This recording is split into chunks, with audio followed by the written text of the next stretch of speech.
just mashed in on the Vacant gesture, and I'm going to go take Charlotte to school, and I should be back 10-15 minutes time to check on the mash, and then I'm off to listen to some kids read for half an hour. So hopefully once the mash is settled, we'll probably have a longer mash, because I wanted to get going on this brew day.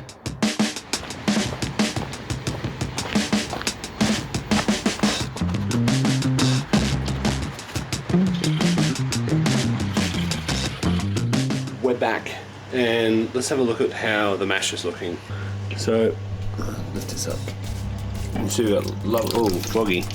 Lovely clear wort there. Looks like the mash conversion is completely done. Let's progress on to mash out.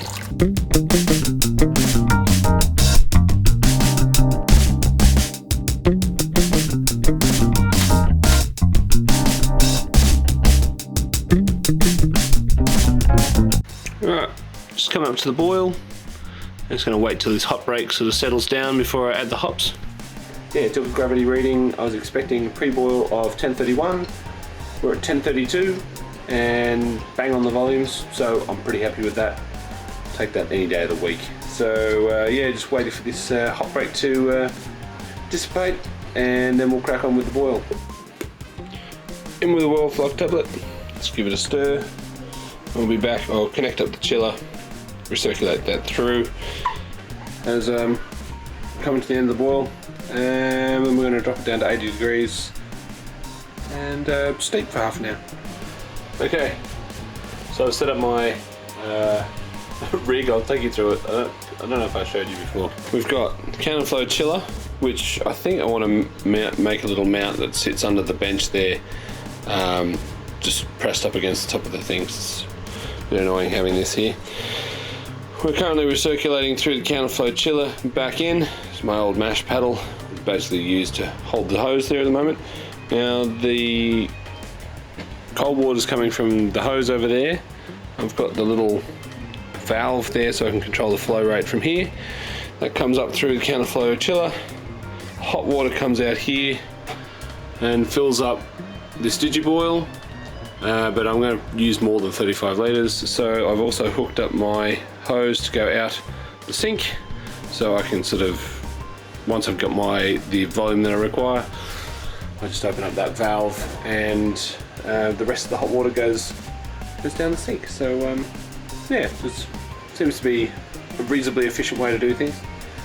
About 5 minutes left for the boil, and then it's on to the whirlpool. Alright, we've just hit 60 minutes. Heat goes off, keep the pump going. Let's crack this.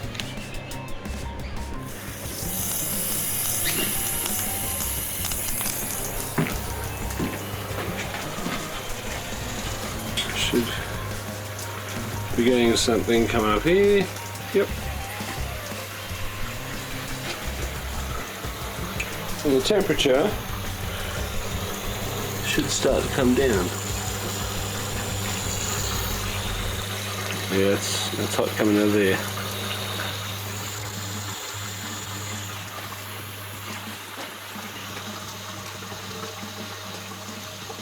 Just under 80 degrees now. It didn't take too long. In goes the mosaic. I can smell it from here. It smells so good. For a half-hour whirlpool, I'm just going to stir them in.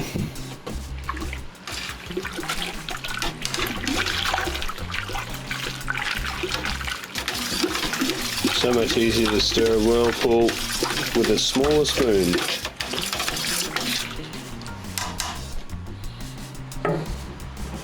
So we're about 6 minutes into the transfer at the moment. Looks like the wort's going in at 24-ish degrees so far. And I don't know if you can see that. Yeah, we're just sitting just under 30 litres of water there. And then the rest going down sink. I'll come back when I've got the sample ready. I'm also going to be trying out a brand new toy with this brew. I've got myself a tilt hydrometer, which was very kindly sent to me from Bico to test out. So I am going to chuck that in the brew, and we'll monitor the progress of the fermentation. Cheers. Nice and clear wort there. Nice light colour too. So you can see that we've got the tilt up the top reading 24 degrees, 24.4, and the Inkbird's reading 23.9. So it is coming down in temperature, so there might be a little bit of discrepancy. Let's have a look at the gravity sample. Look at the colour of this. Lovely clear.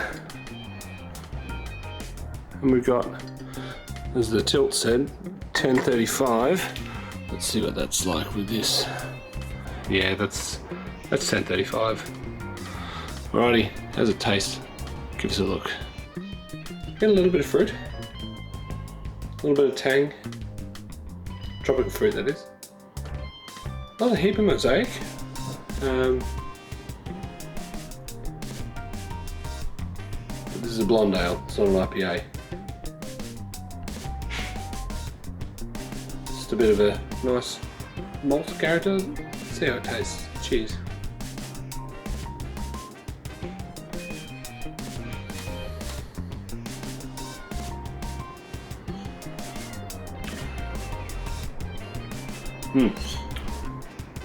Oh, cool. Oh, I realised with my water additions, I put the chalk in the HLT the night before, and at the end of the sparging I realised that half of it was still on the bottom. The chalk is very hard to dissolve, so next time I'll put it in with the grains as I'm douging in. That way I know it's in the beer.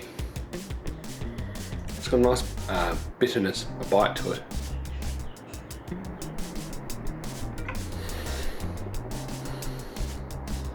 Not have a lot of sweetness. I mean, I don't think I've brewed a beer with a starting gravity this low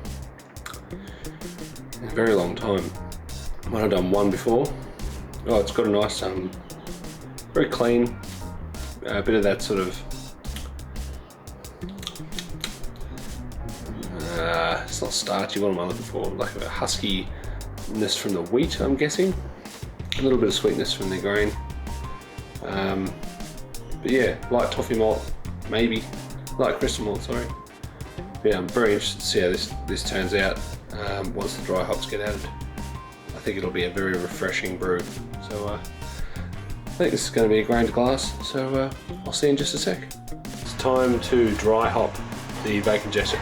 A little early, we're at 10:07, not quite finished, but I like to dry hop just the last couple of points. I seem to get a little bit better aroma utilisation from the aroma and flavour in the dry hop, so let's go, let's do it. Right, so you can see the tilt hydrometer just sitting there on the left, almost done. Dry hops going in.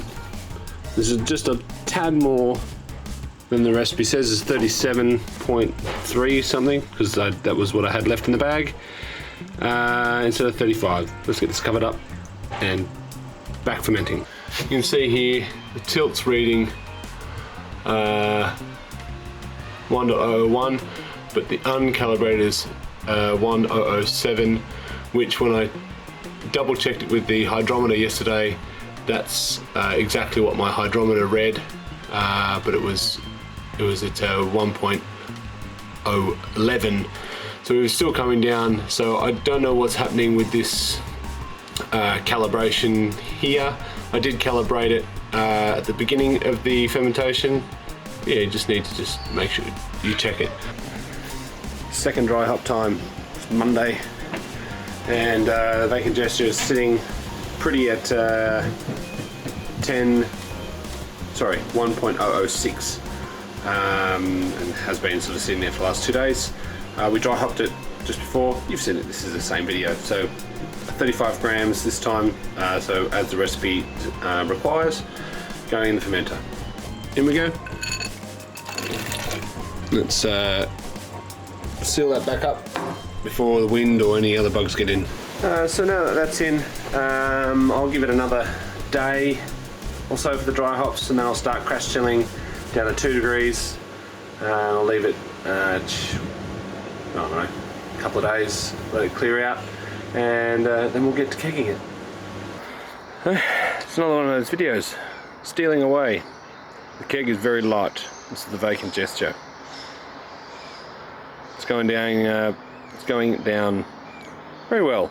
Everyone speaks very highly of it, so let's give it a proper taste. Definitely get that tropical fruit, mango, ripe pineapple, maybe passion fruit. A little bit of a wheaty tang to it on the nose. Apart from that, very clean, not much sweetness. Let's go and have a taste.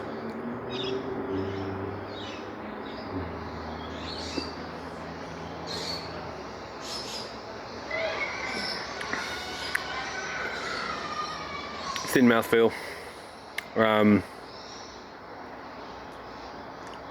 That wheat is quite dry.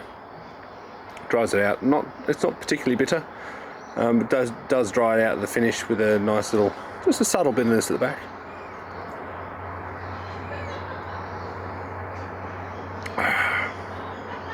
And that nice sort of fruitiness from the mosaic coming through. Really nice. It was starting to clear out, but then I had to move the keg, so yeah, it clouded up a bit more, but I don't think it'll clear out much more because the keg is probably going to go today. So that's a win. It's a result.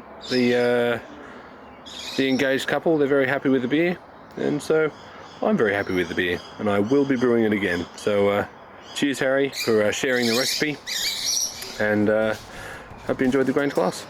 Until next time, this has been Stass from Stass Brewing, signing out.